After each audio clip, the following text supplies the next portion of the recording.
நினைச்சு தவிச்சு தவிச்சு உருகி உருகி கிடந்த மனசு பறந்து போகுதே. மனச புடிச்சு கசக்கி புழிஞ்சு பயந்து கிடந்த பழைய நினைவு விலகி ஓடுதே. பூங்காத்து விசிறியாக மாற பூபாளம் என்னை தேடி வந்து சிந்து பாடும்.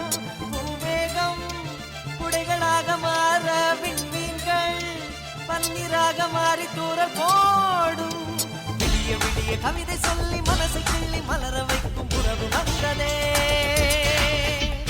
நெருங்கி நெருங்கி மயங்கி மயங்கி இதயம் இறங்கும் எனது புதிய உலகம் வந்ததே.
Thank you.